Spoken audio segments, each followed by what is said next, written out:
مجيد اللهم بارك على محمد وعلى آل محمد كما باركت على إبراهيم وعلى آل إبراهيم إنك حميد مجيد رب اشرح لي صدري ويسر لي أمري واحلل عقدة من لساني يفقهوا قولي رب زدني علما اعوذ باللہ من الشیطان الرجیم انا نحن نزلنا الذکر وانا لہ لحافظون۔ اللہ تعالیٰ کا ارشاد گرامی ہے، ہم نے ہی ذکر کو نازل کیا ہے اور ہم ہی اس کی حفاظت کرنے والے ہیں۔ قرآن کریم بھی ذکر ہے، حدیث پاک بھی ذکر ہے۔ قرآن کریم کی حفاظت بھی اللہ کے ذمے ہے اور حدیث کی حفاظت بھی اللہ کے ذمے ہے۔ مجھے ایک واقعہ یاد آ رہا ہے، نور الدین زنگی کے دور میں نور الدین کو خواب آیا کہ دو لوگ ہیں، اللہ کے رسول علیہ السلام خواب میں آتے ہیں اور اشارہ کرتے ہیں کہ نور الدین یہ دو بندے مجھے تکلیف دے رہے ہیں۔ نور الدین اپنی فوج ساتھ لیتا ہے، گھوڑے دوڑاتا ہے، مدینہ طیبہ پہنچتا ہے اور وہاں اعلان ہوتا ہے کہ آج بادشاہ انعامات تقسیم کرے گا، تحائف تقسیم کرے گا، سارے مدینہ والے آ جائیں۔ سب آ گئے، دو لوگ نہ آئے۔ بعد میں پتہ کروایا کہ سب آ گئے ہیں، لوگوں نے بتایا کہ دو لوگ نہیں آئے، وہ بڑے نیک ہیں، بڑی عبادت کرتے ہیں، وہ بس ہر وقت اپنے حجرے میں بیٹھے رہتے ہیں۔ نور الدین زنگی نے کہا کہ انہیں بھی لاؤ۔ وہ لایا گیا، دیکھا یہ تو وہی لوگ ہیں جن کی طرف خواب میں اللہ کے رسول علیہ السلام نے اشارہ فرمایا تھا کہ نور الدین یہ مجھے تکلیف دیتے ہیں۔ کہا اللہ کے رسول میرے خواب میں آئے ہیں، یہ جھوٹ نہیں ہو سکتا۔ کہا چلو آپ کہاں رہتے ہو؟ ان کے کمرے میں گئے، حجرے میں گئے، دیکھا کوئی ایسا نشان تو نظر نہیں آ رہا۔ باہر نکلتے ہوئے کارپٹ کو اٹھایا، دیکھا کہ نیچے ایک سرنگ ہے اور وہ سرنگ سیدھی جناب رسول اللہ صلی اللہ علیہ وسلم کی قبر تک پہنچتی ہے، اور ان کا یہ عزم تھا، ناپاک عزم تھا، اللہ ان جیسے تمام مکار لوگوں کی مکاریوں کو خاک میں ملا دے اور اللہ ایسے ظالموں کو تباہ و برباد فرما دے۔ ان کا یہ ناپاک عزم تھا کہ اللہ کے رسول علیہ السلام کا جسد مبارک نکالا جائے اور اس کو وہ اپنے ملک لے جائیں، نعوذ باللہ من ذالک۔ ان دونوں کو وہاں قتل کیا اور قبر مبارک کے چاروں طرف اس نے بہت گہری بنیادیں کھدوائیں اور اس میں شیشہ پگھلا کے ڈلوا دیا تاکہ آج کے بعد کوئی ظالم یہ جرأت نہ کر سکے۔ بالکل اسی طرح رسول اللہ صلی اللہ علیہ وسلم کی حدیث کی بھی حفاظت ہوئی ہے۔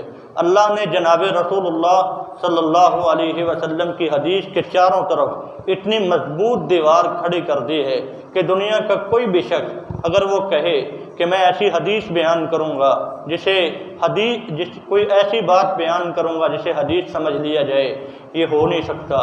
آج انشاءاللہ آپ سمجھیں گے وہ بنیادیں کتنی مضبوط ہیں۔ ہم اپنے موضوع کی طرف آتے ہیں۔ ہمارا موضوع ہے ضعیف حدیث۔ ضعیف حدیث کیا ہے، اس کی اقسام کیا ہیں، کب کب حدیث ضعیف ہوتی ہے، انشاءاللہ بڑے اختصار کے ساتھ اور بڑے آسان فہم انداز میں سمجھانے کی کوشش کروں گا، آپ کو مزہ آئے گا انشاءاللہ۔ صحیح حدیث کیا ہوتی ہے؟ سب سے پہلے تو آپ سمجھیں حدیث دو چیزوں پہ مشتمل ہوتی ہے۔ حدیث میں ایک سند ہوتی ہے، ایک متن ہوتا ہے۔ ہمارا جو دین ہے، صحیح بخاری کو صحیح ترین کتاب کیوں کہا جاتا ہے؟ صحیح مسلم کو صحیح ترین کیوں کہا جاتا ہے؟ کس بنیاد پہ فیصلہ ہوا کہ یہ صحیح ترین ہے؟ اس کی اسناد کی بنیاد پہ یہ فیصلہ ہوتا ہے کہ یہ صحیح ترین کتاب ہے، اس میں ہر حدیث صحیح ہے۔ ائمہ کرام جب حدیث کو بیان کرتے ہیں تو وہ حدیث کو یوں ہی نہیں بیان کر دیتے کہ رسول اللہ صلی اللہ علیہ وسلم نے ایسے فرمایا، بلکہ پہلے وہ سند ذکر کرتے ہیں۔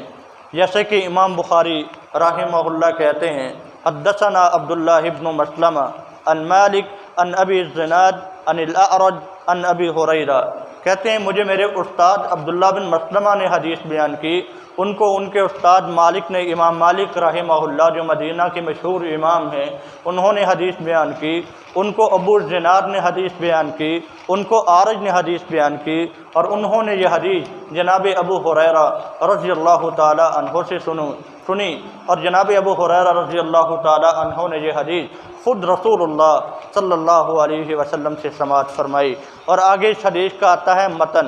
کیا فرمایا اللہ کے رسول نے؟ وہ جو فرمان ہے اس کو متن کہا جاتا ہے، اور وہ جو اساتذہ کے اور شیوخ کے ائمہ کے نام ہیں ان کو سند کہا جاتا ہے۔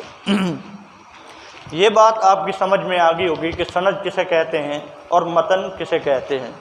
اب ہم آتے ہیں، حدیث جو قبول ہوتی ہے اس کی دو اقسام ہیں، ایک صحیح ہوتی ہے، ایک حسن ہوتی ہے۔ صحیح کیا ہے؟ جس میں راوی عادل ہو۔ یہ تمام راوی ہیں، یہ سند میں جتنے لوگوں کے نام آئے ہیں، عبداللہ بن مسلمہ ہیں، مالک ہیں،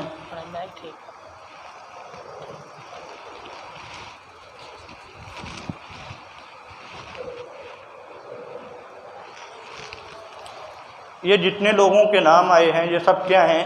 یہ راوی ہیں۔ ان میں سے سب سے پہلی شرط یہ ہے کہ راوی عادل ہو۔ یہ جو تمام راوی ہیں نا، ان میں سے ہر بندہ عادل ہو۔ عادل ہونے کا مطلب یہ ہے کہ اس کا کریکٹر بالکل ٹھیک ہو، جھوٹ نہ بولتا ہو، گنہگار نہ ہو، ٹھیک ہے، گڈ انسان ہو۔ اور دوسری ہے ضابط ہو۔ ضابط یہ ہے کہ اس کا حافظہ بالکل ٹھیک ہو، بولتا نہ ہو، غلطیاں نہ کرتا ہو، وہمی نہ ہو، یہ دوسری شرط ہے۔ تیسری شرط یہ ہے کہ سند متصل ہو۔ سند متصل کا کیا مطلب؟ متصل کا معنی ہوتا ہے ملا ہونا۔ عبداللہ بن مسلمہ کے استاد مالک ہیں، ابو الزناد ہیں، آرج ہیں، یہ ساری سند متصل ہے۔ اگر ہم ایک راوی کو اندر سے مٹا دیتے ہیں، مثلا یہ امام مالک کا نام نکال دیا، عبداللہ بن مسلمہ بیان کرتے ہیں ابو الزناد سے، تو یہ سند متصل رہے گی؟ نہیں رہے گی، کیونکہ یہ سند ٹوٹ گئی ہے، اندر سے ایک راوی چلا گیا ہے۔ شاذ نہ ہو۔ شاذ نہ ہونے کا مطلب کیا ہے؟ شاذ اس حدیث کو کہتے ہیں، مثلا امام بخاری جیسے عظیم محدث ایک حدیث کو بیان کرتے ہیں، ان کا ایک مرتبہ ہے اور وہ حدیث کے بارے میں کتنی کیئر کرتے ہیں۔ ان کے مقابلے میں کوئی اور امام آ جاتے ہیں جو بے شک اپنی پرسنالٹی میں بڑے عظیم امام ہیں، لیکن امام بخاری کے لیول کے نہیں ہیں، تو وہ حدیث بیان کرتے ہیں امام بخاری کی حدیث کے خلاف، تو اس حدیث کو قبول کیا جائے گا؟ نہیں کیا جائے گا، کیونکہ بخاری جیسا عظیم محدث جس حدیث کو بیان کر رہا ہے وہ غلطی نہیں کر سکتے۔ اگر ان کے پائے کا کوئی بندہ ہو تب ہم اس میں غور و فکر کریں گے، اور ان سے ایک بہت زیادہ نیچے والے طبقے کا راوی ہے، وہ ان کے خلاف بیان کرے گا تو وہ حدیث کیا ہو جائے گی؟ ضعیف ہو جائے گی۔ اس میں علت نہ ہو۔ علت کیا ہے؟ اس کے اندر کوئی خرابی نہ ہو۔ یہ ہے صحیح حدیث۔ ہمارا جو ٹاپک ہے وہ ہے ضعیف حدیث۔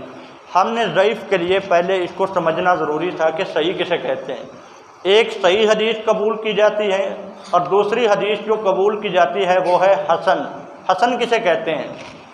یہ پانچوں شرطیں جس میں پائی جائیں، پانچوں کی پانچوں صحیح کی بھی شروط ہیں اور حسن کی بھی ہیں۔ فرق صرف اتنا ہے، اس میں ہے راوی ضابط ہو، بہت اچھا اس کا ضبط ہے، اس کا حافظہ بہت اچھا ہے، لیکن اگر اس کا حافظہ تھوڑا سا کمزور ہو جاتا ہے، ٹھیک، لیکن تھوڑا سا کمزور ہے، تو وہ حدیث کس میں چلی جائے گی؟ حسن ہو جائے گی۔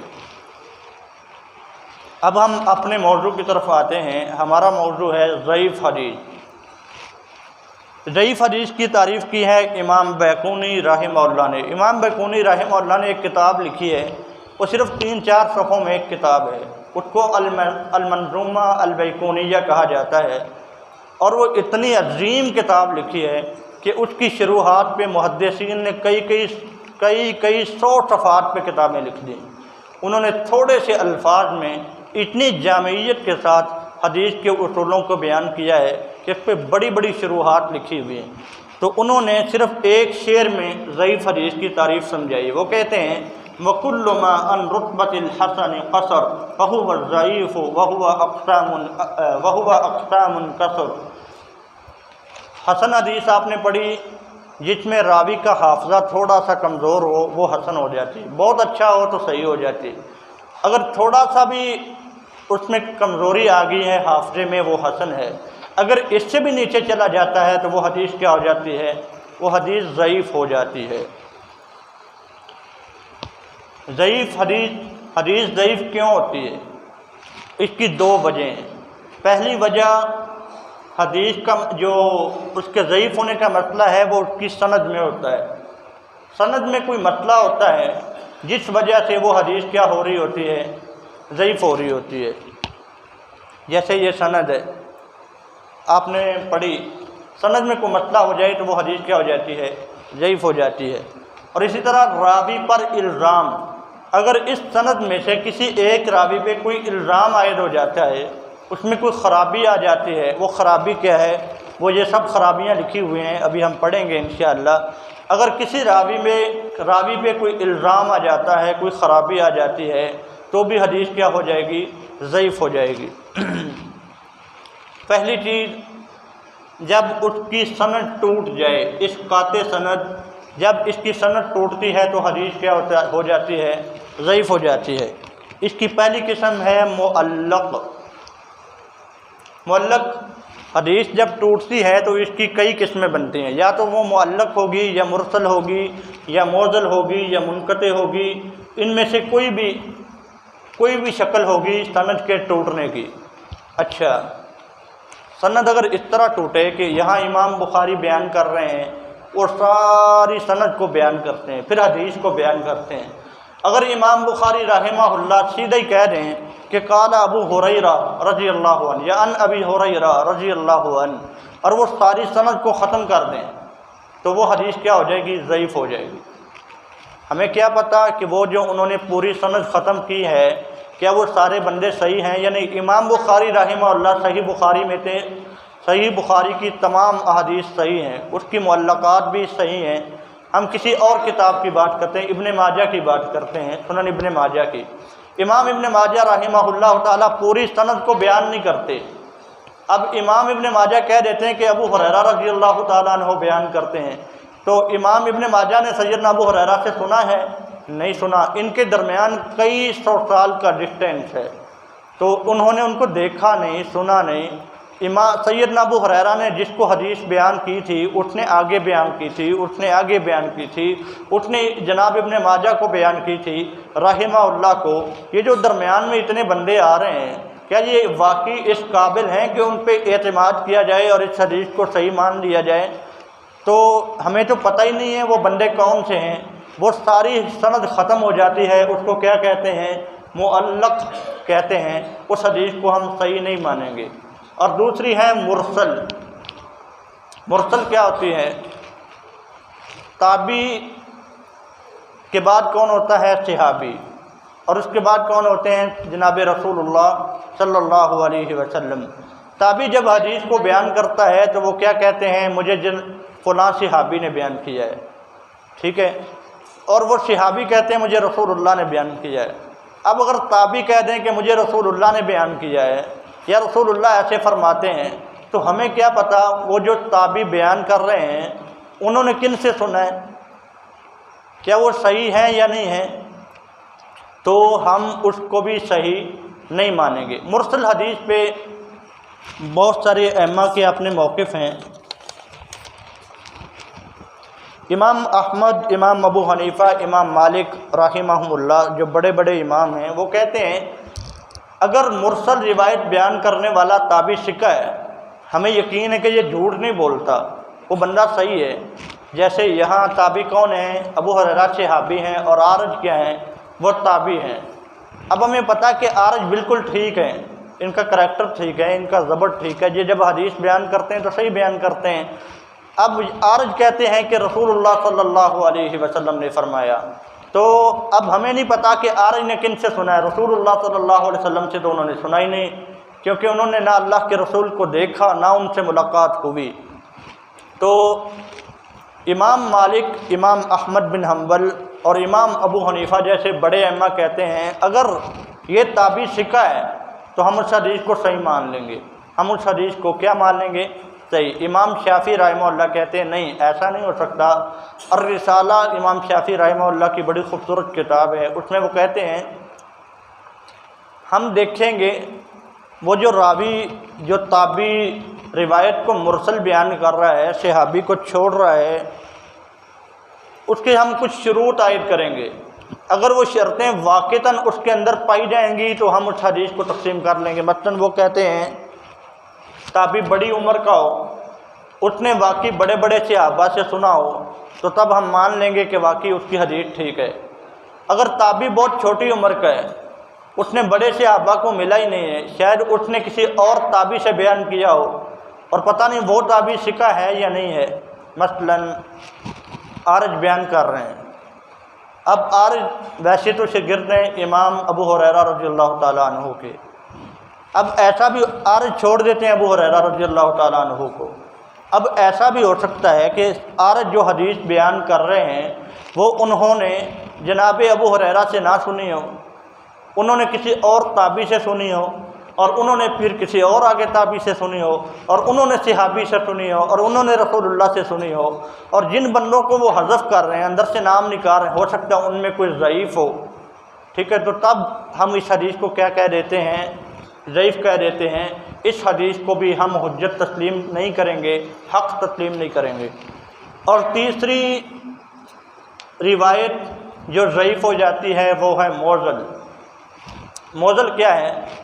یہ سند ہے، اس میں کتنے راوی آ رہے ہیں؟ 1 2 3 4 5 راوی ہیں، اور پھر اللہ کے رسول علیہ الصلاۃ والسلام کا نام آتا ہے۔ اگر اس میں کٹھے 2 بندے نکل جائیں، مثلاً مالک رحمہ اللہ کا نام نکال دیا جائے، ابو الزناد کا نام نکال دیا جائے، عبداللہ بن مسلمہ کہیں کہ مجھے عارج نے حدیث بیان کی ہے، 2 راوی اکٹھی اڑ گئے ہیں، تو وہ حدیث کیا ہو جائے گی؟ ضعیف ہو جائے گی۔ ہمیں نہیں پتہ وہ جو 2 بندوں کے نام نہیں آئے وہ صحیح ہیں یا نہیں، وہ ثقہ ہیں یا نہیں۔ یہ کیا ہے؟ یہ موضل ہے۔ منقطع کیا ہے؟ منقطع اصل میں ان سب چیزوں کی بنیاد ہے۔ منقطع اس حدیث کو کہتے ہیں جو ٹوٹ جائے، جس کے اندر سے کوئی راوی نکل جائے۔ اگر وہ شروع سے ٹوٹے تو وہ معلق ہے، حدیث کہیں سے بھی ٹوٹے، شروع سے، آخر سے، درمیان سے، اس کو منقطع کہتے ہیں۔ آگے اس کی یہ قسمیں بن جاتی ہیں۔ معلق وہ ہے جو ساری سند ہی اس کی ختم ہو جائے، مرسل وہ ہے جہاں تابعی سیدھے رسول اللہ سے بیان کریں، موضل وہ ہے جس میں 2 راوی اکٹھے ہی چلے جائیں۔ کبھی ایسا بھی ہوتا ہے کہ جیسا کہ امام مالک رحمہ اللہ تعالیٰ ایک حدیث بیان کرتے ہیں، وہ درمیان میں 2 بندوں کو حذف کر دیتے ہیں،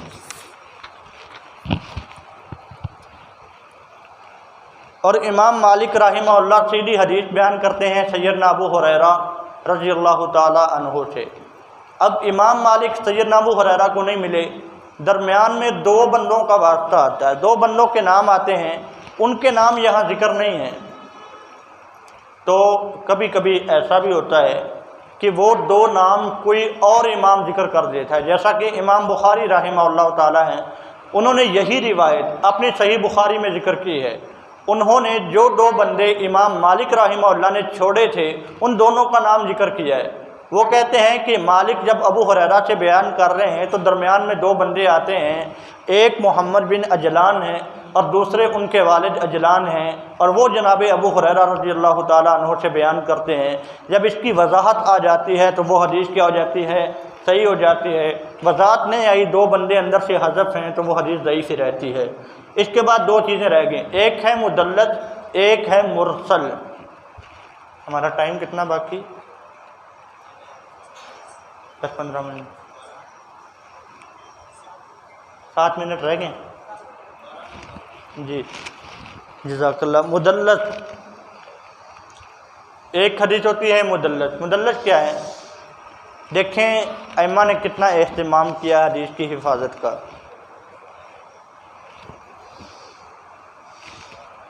ایک امام اپنے استاد سے 50 حدیثیں روایت کر رہے ہیں، 50 حدیثیں انہوں نے سنی ہیں، یہ حدیث بھی سنی ہے، یہ بھی سنی ہے، یہ بھی سنی ہے، یہ بھی سنی ہے۔ 50 تو سنی ہے، وہ تو بالکل ٹھیک ہے، مان لیا کہ یہ حدیثیں صحیح ہیں، لیکن وہ اپنے استاد سے ایک ایسی حدیث بیان کر دیتا جو سنی نہیں ہے، ٹھیک ہے، مثلا انما الاعمال بالنیات، یہ حدیث نہیں سنی، باقی 50 حدیثیں سنی ہیں، تو وہ کہہ دیتے ہیں میں نے اپنے استاد سے یہ حدیث بھی سنی ہے انما الاعمال بالنیات، تو یہ حدیث کیا ہو جاتی ہے؟ مدلس ہو جاتی ہے۔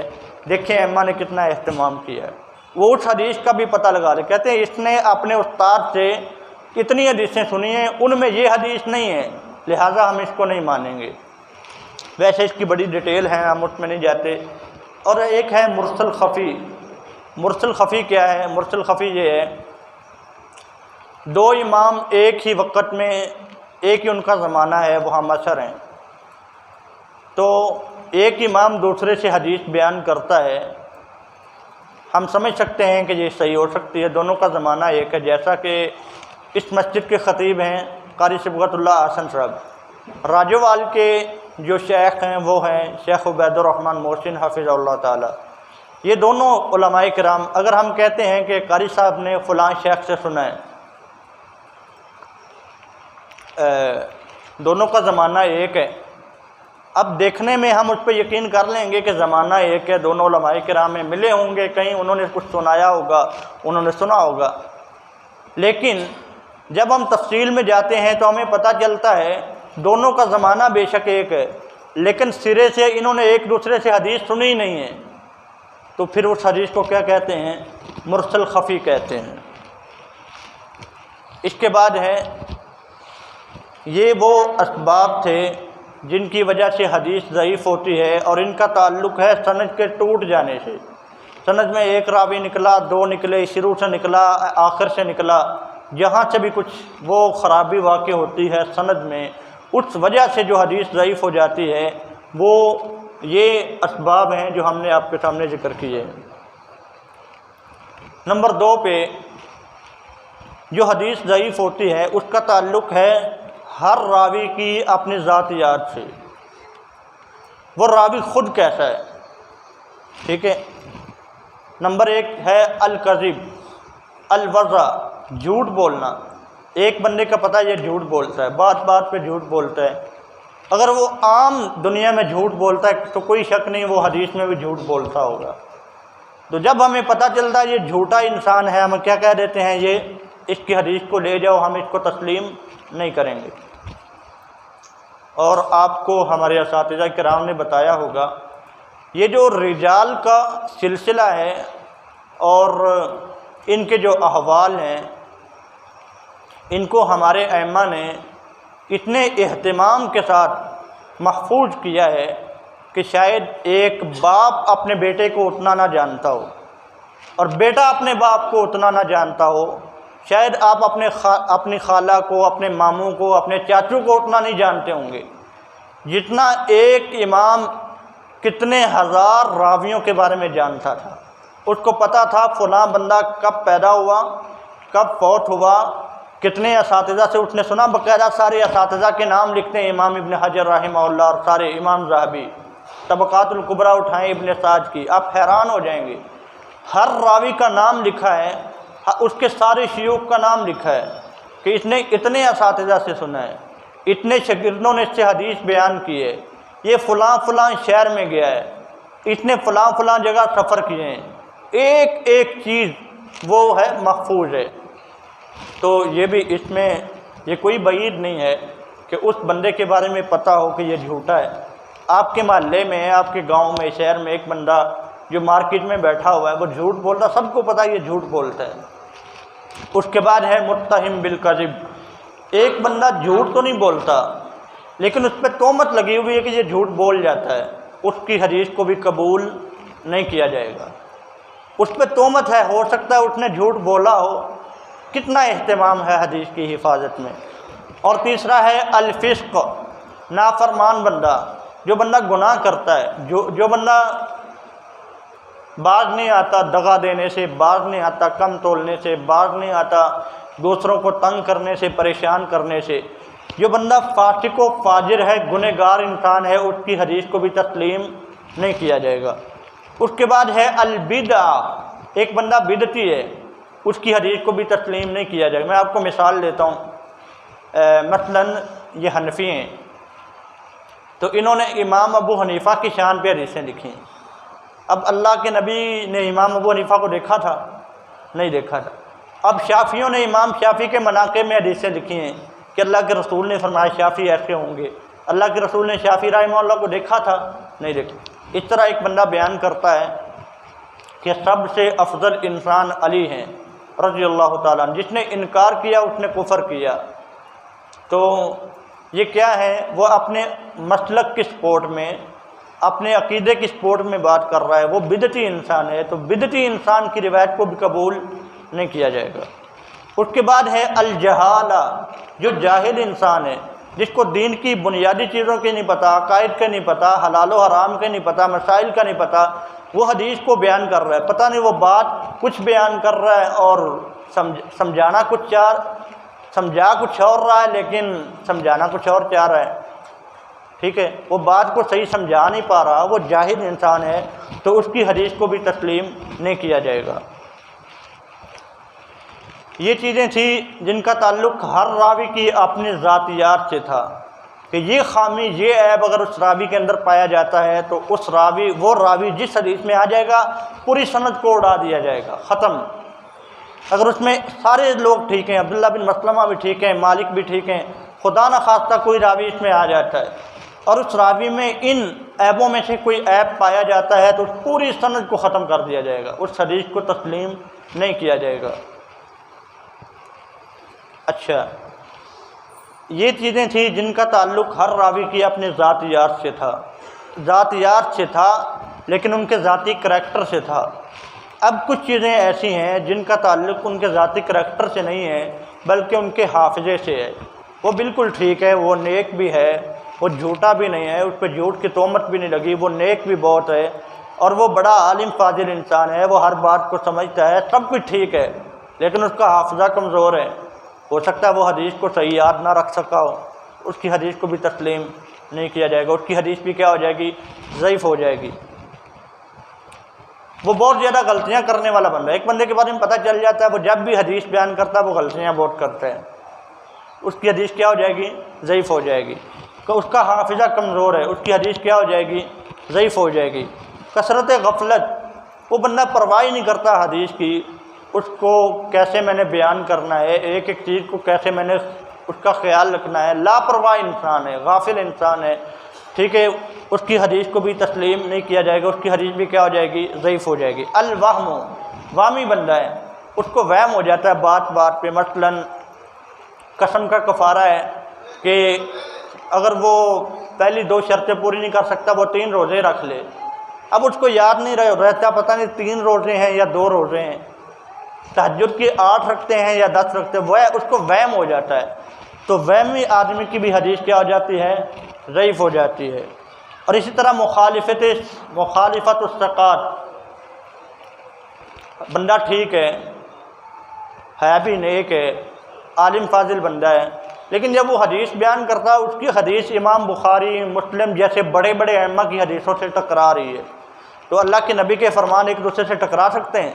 نہیں ٹکرا سکتے، یہ تو اللہ کے فرامین ہیں، ایک تو اللہ کی طرف سے وحی ہے، تو جب کوئی ایک راوی کسی بڑے راوی کی ثقہ کی مخالفت کرتا ہے اس کی حدیث بھی کیا ہو جاتی ہے؟ ضعیف ہو جاتی ہے۔ 2 باتیں میں مزید آپ کے سامنے رکھوں گا آخر میں۔ یہ جو آخر ضعیف حدیثیں بیان کی جاتی تھیں یا موضوع حدیث بیان کی جاتی تھی، موضوع حدیث کسے کہتے ہیں؟ بندہ سرے سے اس بات کا وجود ہی کوئی نہیں ہے اور وہ حدیث کو خود سے گھڑ لیتا ہے،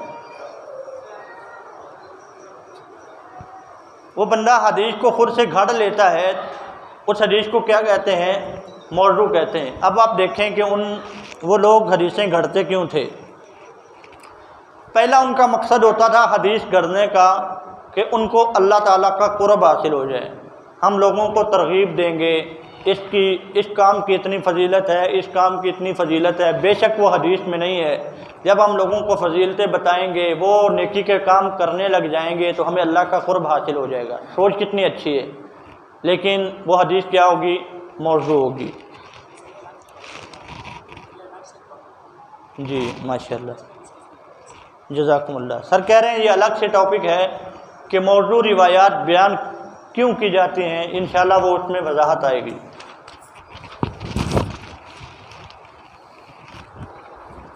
جی ہمیں پتہ چل گیا حدیث ضعیف ہے، اب اس پہ عمل کریں گے کہ نہیں کریں گے؟ ہاں نہیں کریں گے۔ پہلے ایسا ہوتا تھا کہ کوئی بندہ ضعیف حدیث بیان کرتا ہے، ہم کہتے ہیں حدیث تو ہے نا، حدیث تو ہے نا، لیکن آپ کو پتہ چلا یہ سب چیزیں دیکھ کے کہ جب حدیث ضعیف ہوتی ہے اس کا مطلب کیا ہے؟ اس میں کوئی بہت بڑی خرابی واقع ہوئی ہوئی ہے۔ ضعیف حدیث کا مطلب ہی یہ ہے یہ اللہ کے رسول کا فرمان ہے ہی نہیں، یہ حدیث، یہ اس کو ضعیف کہتے ہیں۔ تو اس بارے میں 3 موقف ہیں۔ پہلا موقف ہے کہ ضعیف حدیث کو اس پر عمل کیا جائے گا جب وہ حدیث بہت شدید ضعیف نہ ہو، تھوڑی سی ضعیف ہو، وہ لائٹ سا تھوڑا سا اس میں مسئلہ ہو، تب اس پہ عمل ہو سکتا ہے۔ اور یہ موقف امام ابو حنیفہ رحمہ اللہ کا بھی ہے، اور ان کے ساتھ امام مالک اور امام شافعی بھی ہیں۔ میں آپ کو مثال دیتا ہوں کہ کیسے تھوڑا سا ذوف ہو تو وہ ضعیف حدیث پہ عمل کیا جائے گا۔ مثلا امام ابو حنیفہ رحمہ اللہ کہتے ہیں چور کا ہاتھ کاٹا جائے گا، لیکن وہ کتنی چوری کرے گا تو ہاتھ کاٹا جائے گا؟ وہ کہتے ہیں جب ہمیں اس کی تفصیل نہیں ملتی تو بے شک ہمیں ضعیف حدیث سے کچھ پتہ چل رہا ہے، ہم ضعیف حدیث کو لے لیں گے۔ تو ضعیف حدیث میں کیا آتا ہے؟ 10 درہم اگر وہ چوری کر لیتا ہے تو اس کا ہاتھ کاٹ دیا جائے گا۔ اس طرح عورتوں کے کچھ مخصوص ایام ہوتے ہیں جن میں وہ نمازیں نہیں پڑھتی، روزے نہیں رکھتے، اس کو حیض کہتے ہیں۔ لیکن کچھ عورتوں کو یہ نارمل حیض کے علاوہ استحاضہ کی بیماری ہوتی ہے۔ حیض کے دن 6 ہوتے ہیں، 7 ہوتے ہیں، لیکن جو استحاضہ ہے وہ مہینہ مہینہ بلیڈنگ ہوتی رہتی ہے کہ اب بھی وہ عورت روزے نہیں رکھے گی اور نمازیں نہیں پڑھے گی کیونکہ یہ بیماری ہے۔ حیض الگ چیز ہے، استحاضہ الگ چیز ہے۔ تو اب پتہ کیسے چلے گا کہ یہ اس کے حیض کے ایام ہیں یا استحاضہ کے ایام ہیں؟ اس میں بھی بلیڈنگ ہوتی ہے، اس میں بھی بلیڈنگ ہوتی ہے۔ تو امام ابو حنیفہ رحمہ اللہ کہتے ہیں وہ ایک ضعیف حدیث کا سہارا لیتے ہیں، کہتے ہیں کہ کم سے کم جو زیادہ سے زیادہ 10 دن حیض جو ہو سکتا ہے۔ تو اب وہ عورت کیا کرے گی؟ 10 دن نماز اور روزے چھوڑ دے گی، باقی پھر وہ اس کے بعد نماز اور روزوں کا اہتمام کرے گی۔ تو یہاں وہ کس چیز سے سہارا لیتے ہیں؟ ضعیف حدیث سے۔ جب تھوڑا سا ضعف ہو اور اس میں کوئی صحیح حدیث سے، نصوص سے اس کی وضاحت نہیں ہو رہی تو اس پہ عمل کیا جائے گا۔ اور دوسری چیز ہے بالکل ضعیف حدیث پہ سرے سے عمل نہیں کیا جائے گا۔ دوسرا موقف یہ ہے، ان کی دلیل کیا ہے؟ وہ کہتے ہیں کہ قرآن مجید میں اللہ تعالیٰ فرماتے ہیں وَمَا يَتَّبِعُ أَكْثَرُهُمْ إِلَّا ظَنًّا، وہ لوگ تو صرف گمان کی پیروی کرتے ہیں۔ ضعیف حدیث جب اللہ کے رسول کا فرمان ہے ہی نہیں تو ہم عمل کیوں کریں گے؟ یہ صرف گمان ہے۔ اور اللہ کے رسول علیہ السلام نے فرمایا إِيَّاكُمْ وَالظَّنَّ، بدگمانی سے بچو، گمان سے بچو۔ تو یہ گمان ہے، لہٰذا ہم اس پہ عمل نہیں کریں گے۔ یہ موقف کن کا ہے؟ یہ موقف امام بخاری کا، امام مسلم کا، امام ابو زرع کا، امام ابو حاتم کا، امام ابن ابی حاتم کا، یحییٰ بن معین کا۔ یہ جو بڑے بڑے نقاد ہیں، جو متشددین بھی جن کو کہا جاتا ہے، اور ان کے علاوہ یہ بخاری مسلم جیسے جو عظیم ائمہ ہیں، ان کا موقف یہ ہے کہ ضعیف حدیث پہ عمل نہیں ہوگا۔ تیسرا موقف یہ ہے، وہ ان دونوں کے درمیان میں ہے، اعتدال والا موقف ہے، جمہور علماء کا موقف ہے۔ وہ یہ ہے کہ ضعیف حدیث کو ہم تسلیم کریں گے کب؟ جب وہ فضائل کے بارے میں ہو تب ہم اس کو مان لیں گے۔ لیکن اگر ضعیف حدیث میں ڈسکس کیا جا رہا ہے حلال و حرام کو، ضعیف حدیث کی وجہ سے حلال کو حرام کیا جا رہا ہے، حرام کو حلال کیا جا رہا ہے، ہم اس کو مانیں گے نہیں۔ یا ضعیف حدیث میں عقائد بیان ہو رہے ہیں، اللہ تعالیٰ کی صفات بیان ہو رہی ہیں، آخرت کے بارے میں کچھ بیان ہو رہا ہے، فرشتوں کے بارے میں کچھ بیان ہو رہا ہے، تو ہم اس کو بھی مانیں گے نہیں۔ اگر وہ فضائل کے بارے میں آ جاتا ہے تب ہم اس کو مان لیں گے۔ یہ درمیان والا جمہور علماء کا موقف ہے، اور یہی راجح ہے کہ ضعیف حدیث کو حلال و حرام کے متعلق نہیں مانا جائے گا، عقائد کے متعلق نہیں مانا جائے گا۔ اگر وہ فضائل وغیرہ کے متعلق ضعیف حدیث آ جاتی ہے تو ہم اس کو تسلیم کر لیتے ہیں۔ اب اس کی 1-2 میں مثالیں دیتا ہوں کیسے ضعیف حدیث فضائل کے بارے میں آتی ہے تو ہم اس کو تسلیم کر لیتے ہیں۔ سنن ابن ماجہ کی ایک روایت ہے کہ رسول اللہ صلی اللہ علیہ وسلم نے فرمایا، اور اس سے پہلے میں ایک مثال دوں گا کہ ضعیف حدیث کو ہم کیوں فضائل میں تسلیم کر لیتے ہیں۔ ایک بندہ تجارت کرتا ہے، اس کو بتایا جاتا ہے کہ اس کام میں نفع ہے، وہ کام کرتا ہے، اور اگر اس کو بتایا جائے کہ اس میں بہت زیادہ نفع ہے تو وہ اس میں بڑے شوق سے انویسٹمنٹ کرتا ہے، وہ کام کرتا ہے، میں یہ کام کروں، اس میں نفع ہے۔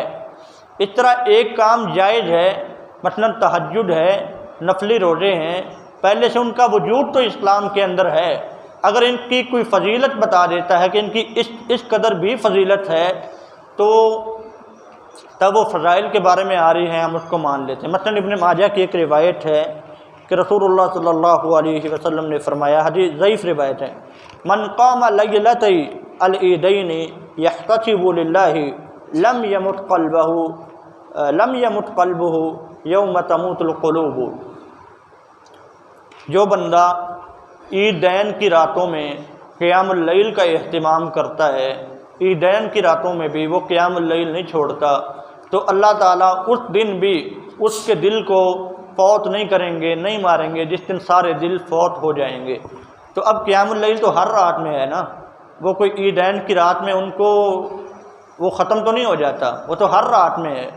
تو اب عیدین کی راتوں میں اکثر کوتاہی ہو جاتی ہے، سستی ہو جاتی ہے، تو یہاں ضعیف روایت آ گئی ہے تاکہ لوگ اس رات میں بھی کوتاہی نہ کریں، وہ اس رات بھی تہجد پڑھیں، اس کا اہتمام کریں۔ تو اس طرح کے جب فضائل میں احادیث آ جاتی ہیں ضعیف، تو ہم ان کو کیا کر لیتے ہیں، تسلیم کر لیتے ہیں۔ یہ جمہور علماء کا موقف ہے، اسی پہ اکتفا کرتے ہیں۔